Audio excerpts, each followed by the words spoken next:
Chester, Pennsylvania. What if I told you I'm in Penn's Landing? What if I told you William Penn didn't first land in Philadelphia, but in fact, he landed here in Chester back in 1682, October 28th and 29th. I guess he landed here at midnight. And what if I told you he didn't even land here? This is hashtag horseshit. He landed a few blocks over.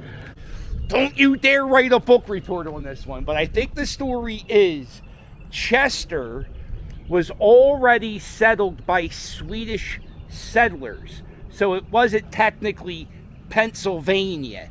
And when William Penn landed in Philadelphia, that was where he first landed in Pennsylvania.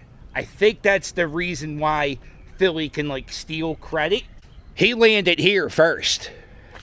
He spent some time here, and then he lived in Pennsbury Manor, which is near Bristol, a little bit past Bristol. And just so you know, go visit Pennsbury Manor. That's all lies too, because none of that is actually William Penn's estate. It's all reproduction. And right here is another plaque, Delaware County, where Pennsylvania began. Discovered by Dutch and settled by Swedes, granted to William Penn by King Charles II of England, Delaware County is the site of Penn's first landing in Pennsylvania. Honored in history, Delaware County is the site where the first Supreme Court and the first capital of Pennsylvania stood. And you could find these monuments on Penn Street and 2nd Street. Not really a whole lot going on. There's a railroad back. By the way, there's no river. I don't see any river at all. There is a bridge about a block or two over, so we'll go see that. But, kind of run down. Everybody singing this song. Does this historical marker belong? Penn's Landing, October 29th, 1682. Soon after finishing a 2-month voyage, William Penn first set foot on his colony of Pennsylvania. The site is a block south. Well, guess where we're going? We're going a block south. All right, so this is it. This is the water. What a beautiful view here in Chester. And this is Ethel Waters Park. And this is I guess this is the location where William Penn landed for the first time. It's a pretty rundown park. Right down here. Yeah, I don't see any signage talking about William Penn. Yeah, maybe William Penn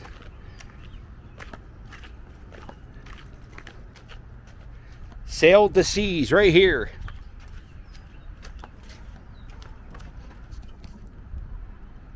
There we go. We landed right there. You can see that's William Penn's luggage dried up on the beach.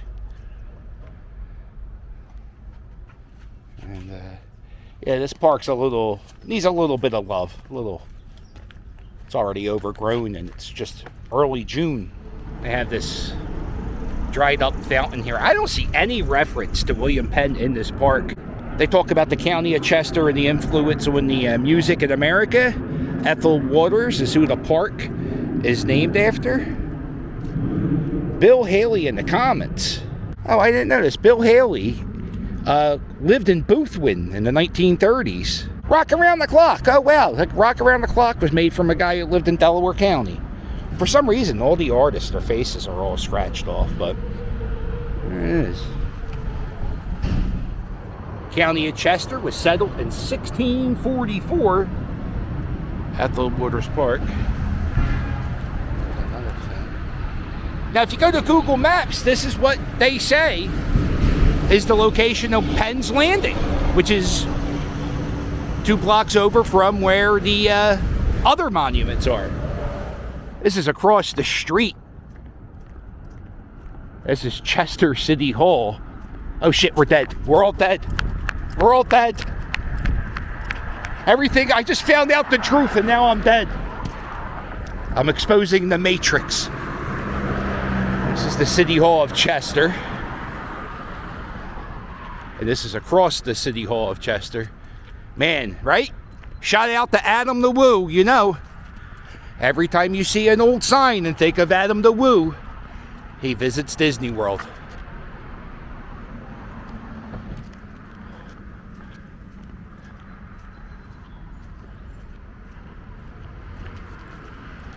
Man, check out this. That is so cool.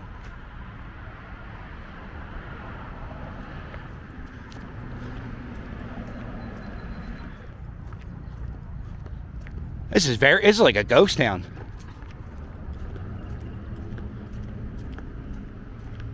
Ooh!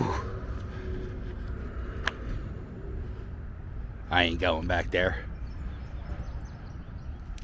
I was trying to do some Googling to see what burgers was, but I use voice to text. And it keeps popping up hamburger joints in Chester. So if you know what this location was, man, it kind of feels like a maybe a clothing store, could be a furniture store, could be a florist. Let me know in the comments, what was this store? And right there, you got a casino and a racetrack that way. That's I think it's Harrah's.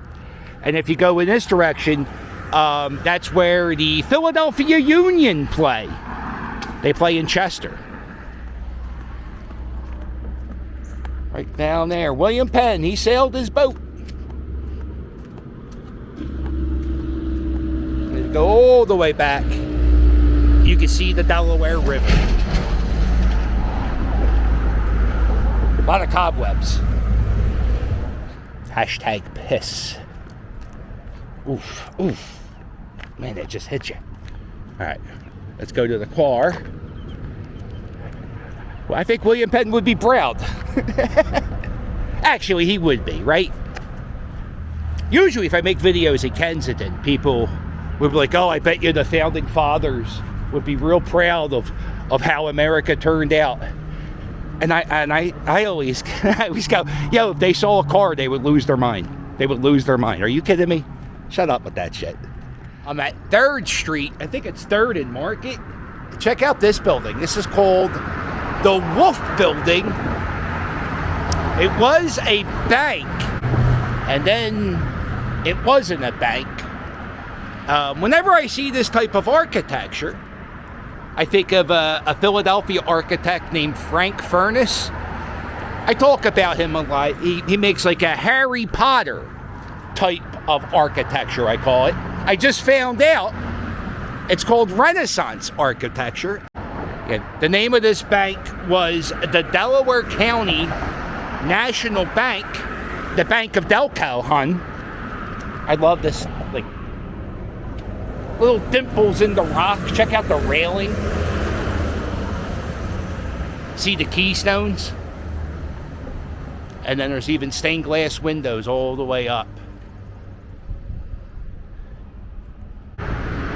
It was built between 1882 and 1884. It looks like it's currently vacant. I like this.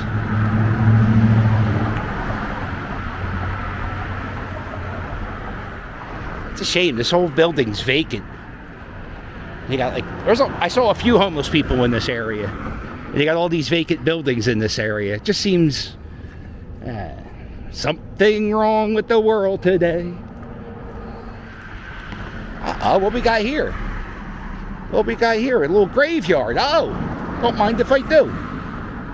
Everybody singing this song. Does this historical marker belong? Old Swedish burial ground. This is the site of St. Paul's Episcopal Church, built in 1702. The grave of John Morton, a signer of the Declaration of Independence, is located here.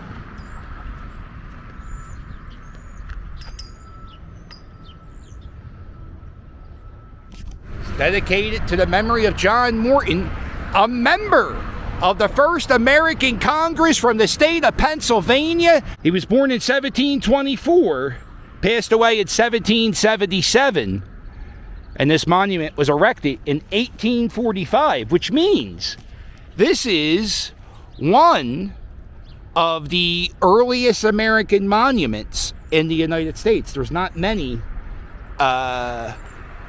pre-1845. This is definitely one of the very first monuments dedicated to somebody in American history in America. That's awesome. Oh, that gave me goosebumps. Oh, I love history. Oh, no. I don't like this. Yeah, this graveyard has seen better days. Yeah, this is a good lesson for everybody. Just know, if you plan on getting buried, you have no say on what happens to the cemetery after you die. This is William Anderson. He was a major in the Revolutionary Army. There's these weird little white poles sticking out. Maybe that's the location of the grave. You see a lot of the headstones are missing over here. Now, sometimes there will be, in Philadelphia, you will have a cemetery where there will be like a large plot of land just like this, where you don't see any headstones. And usually that is like a mass burial ground for people who died of the yellow fever. And that's the coolest thing about this cemetery is the headstone to John Morton, who didn't live too far from here. Maybe I could show you where he was possibly born. I don't know if he was exactly born there. The Episcopal Church in 2002, they put in this little marker to celebrate their 300th anniversary. I wonder if St. Paul's is still around. Somebody told me, like, in like the 1850s, they came out with this brand new headstone technology, or maybe they just changed what stone they use. But if you see a headstone like this that's weathered down, that you can't read, that's probably pre-1850. And then, you know, we notice you get here, you can sort of make out some of these headstones. This one, Little Millie. God, that's depressing. Oh, I wonder if Little was her first name or if it was just... There it is. Oh, there's a group of people. They're called the Descendants of the Signers of the Declaration of Independence. And they put that plaque in there. That's pretty neat. Yo, Chester's awesome. It's run down to shit. But,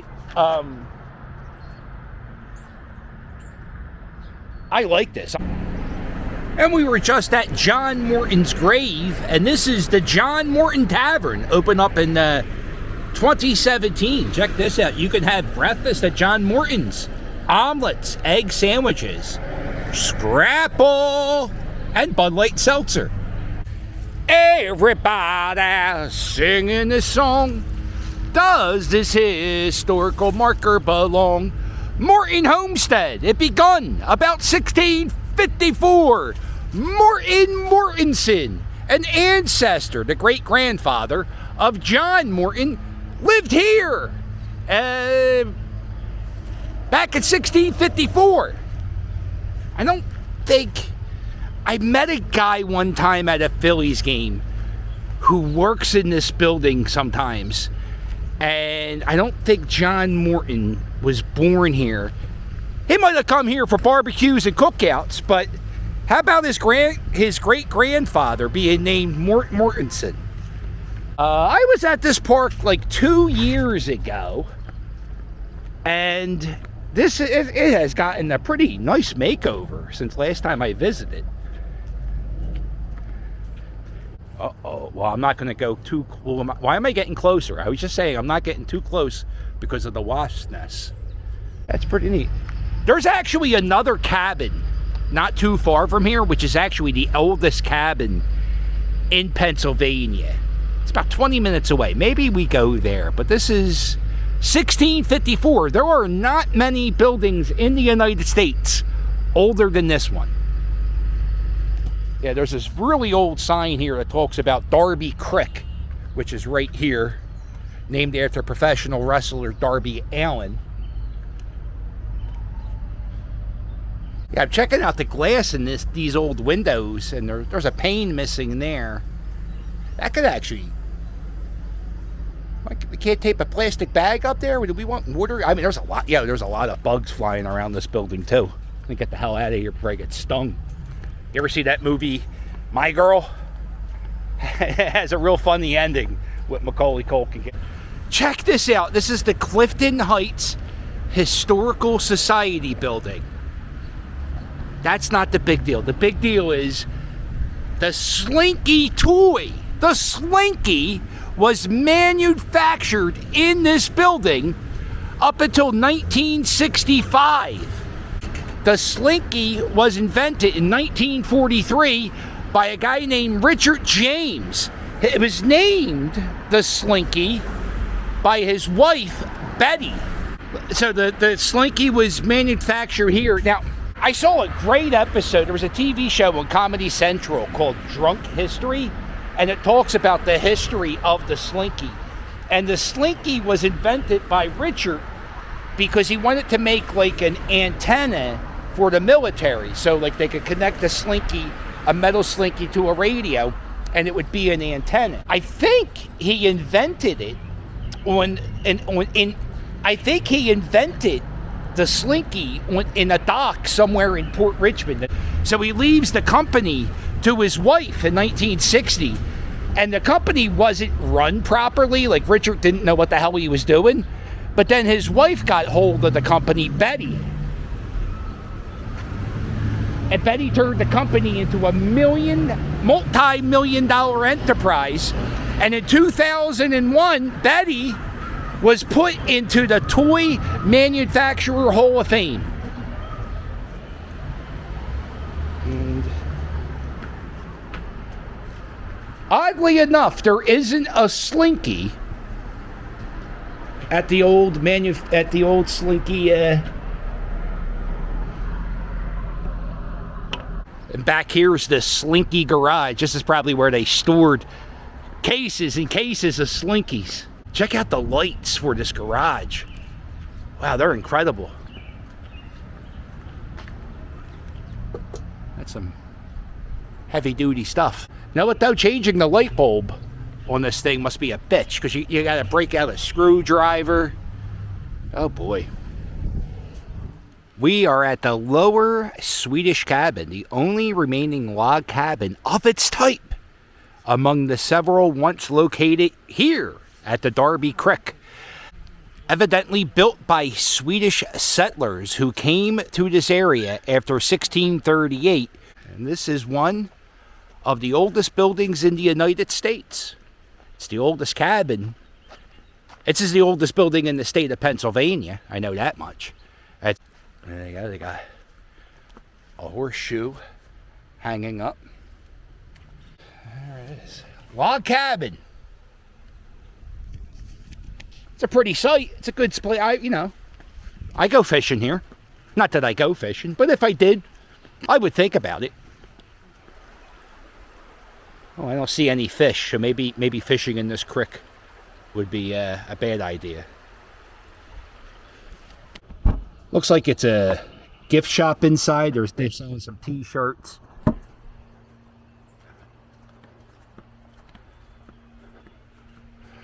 And they have plexiglass around the window protecting the glass and the...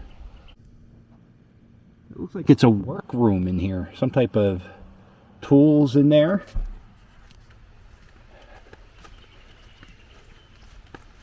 Back here, this is where the Swedish settlers, this is where they used the bathroom. Right there in that porta-john.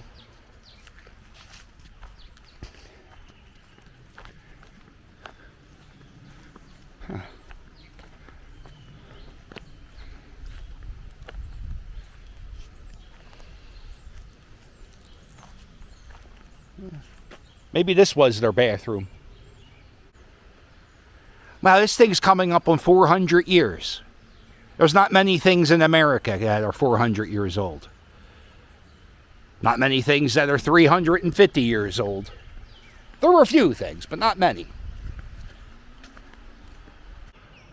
I'm probably, like 100 yards away from the cabin. They have this little bridge, You can cross over, take a picture, make a memory that will last a lifetime. And then they have this trail down here that you can go do a little exploring.